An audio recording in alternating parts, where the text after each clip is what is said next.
Então, gente, continuando, a gente estava falando sobre curva de oferta, e aí eu falei, né? A curva de oferta ela indica a quantidade de produção que um determinado produtor se dispõe a trabalhar para produzir de um determinado bem, dado o preço do bem. E essa é a oferta, é a curva de oferta, né? A gente pode inverter essa relação e passar a ter a oferta inversa.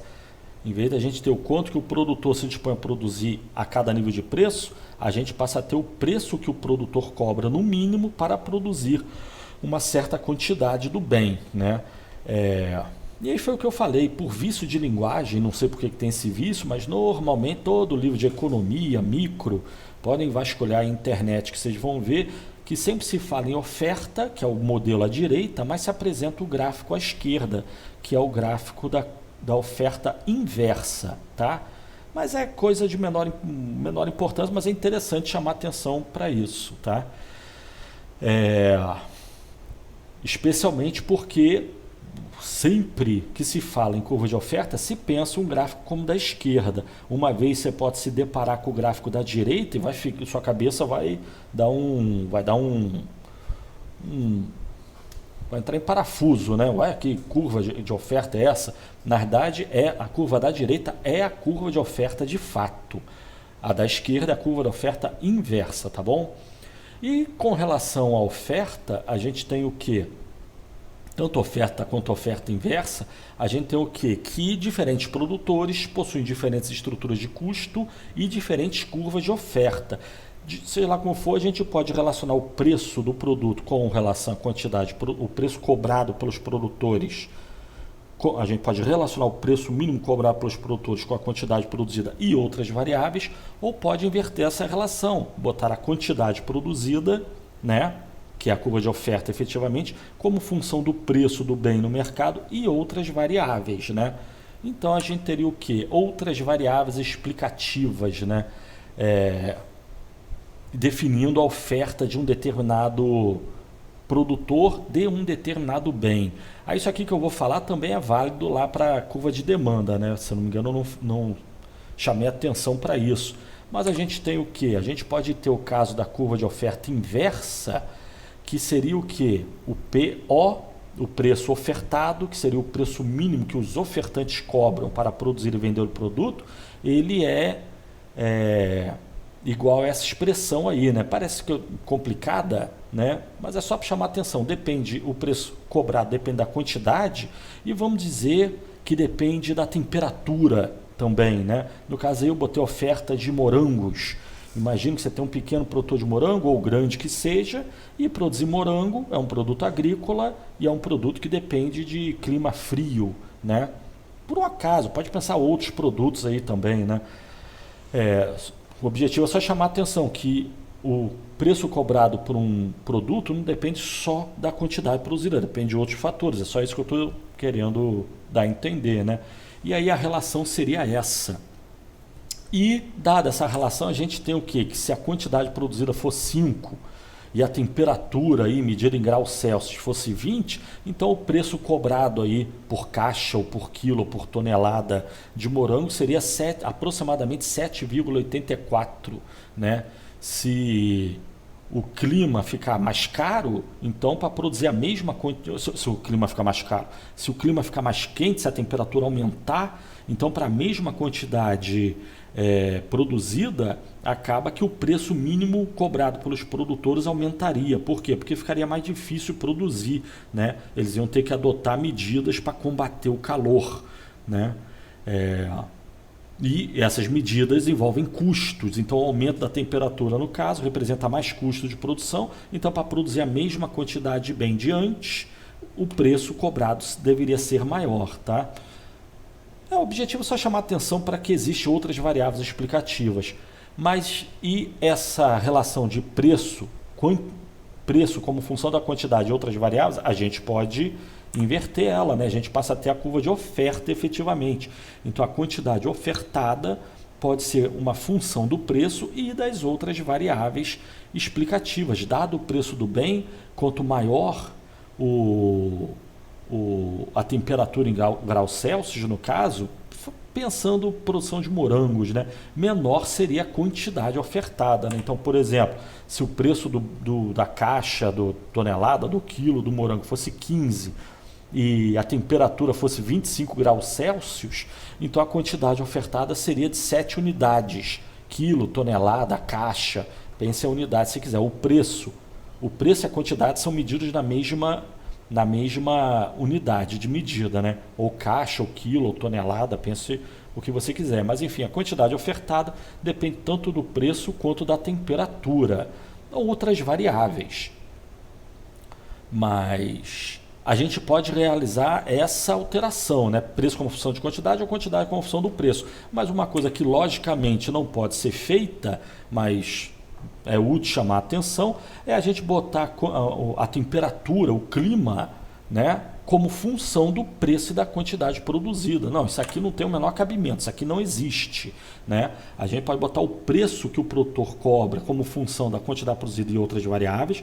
A gente pode inverter essa relação. Inverter significa dizer que a gente só vai botar a quantidade que o produtor se dispõe a produzir e vender como função do preço e de outras variáveis. Só que essas outras variáveis a gente não pode botar como sendo função do preço e da quantidade produzida, né? O clima não fica mais quente porque os produtores de morango estão produzindo menos morango. Não, a relação ao contrário. O clima fica mais quente, aí a consequência, a variável explicativa aí no caso seria clima ou temperatura, tá?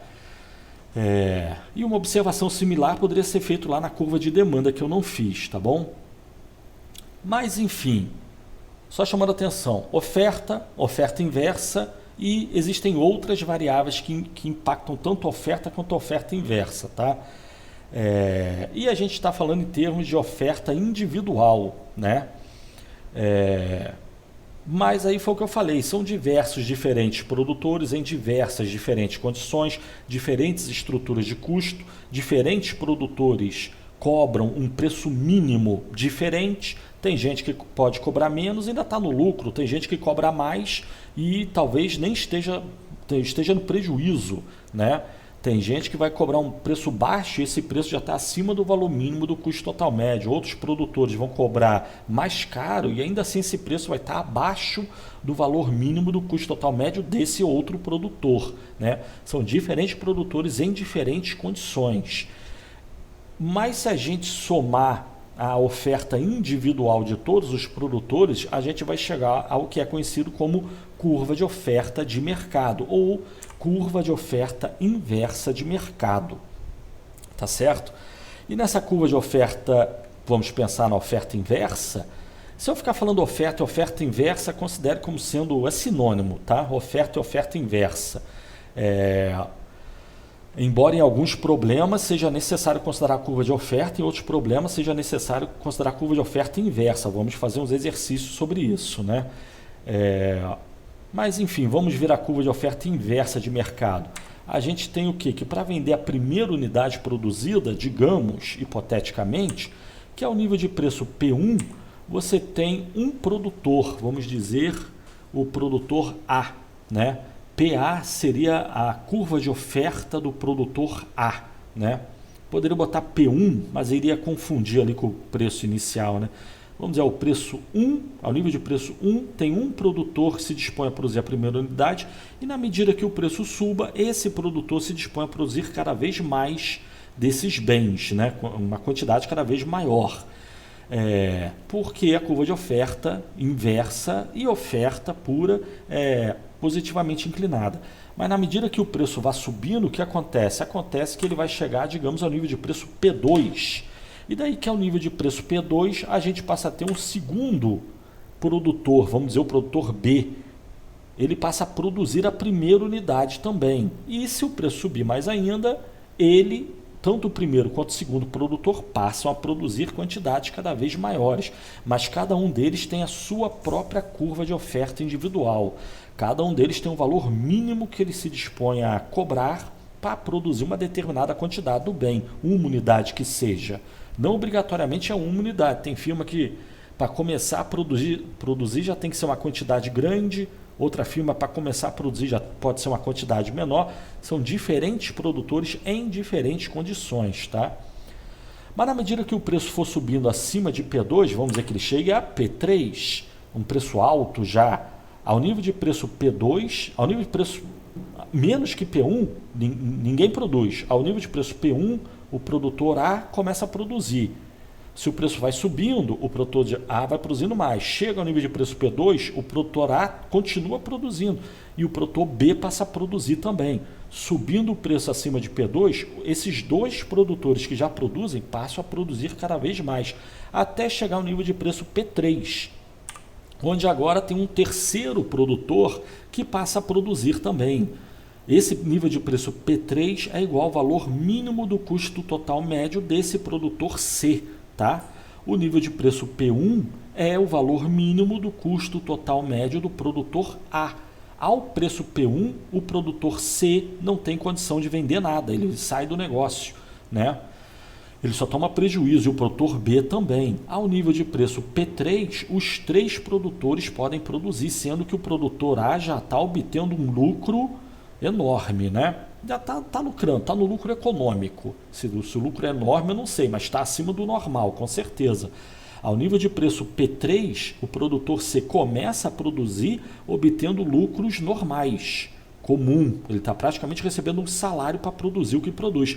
Mas o produtor A ele já está obtendo lucro econômico, né? Mas enfim, nós temos aí, vamos imaginar um mercado formado por esses três produtores. No mundo real isso não existe, né? Em condições normais, né? Mas então vamos considerar agora a curva de oferta. Aí nós temos as curvas de oferta individual, oferta inversa individual desses três produtores. Quando a gente for somar as três curvas de oferta, a gente chega na curva de oferta de mercado, né? O conjunto dos três produtores. E a gente tem o quê? Que se o preço do bem for menor que P1, então nenhum desses três produtores vai produzir e a quantidade ofertada total do produto no mercado vai ser zero. Se o preço chegar a P1, o produtor A começa a produzir e na medida que o preço suba, né, eleve acima de P1, o produtor A aumenta a produção e toda a oferta do mercado fica sendo restrita à oferta do produtor A.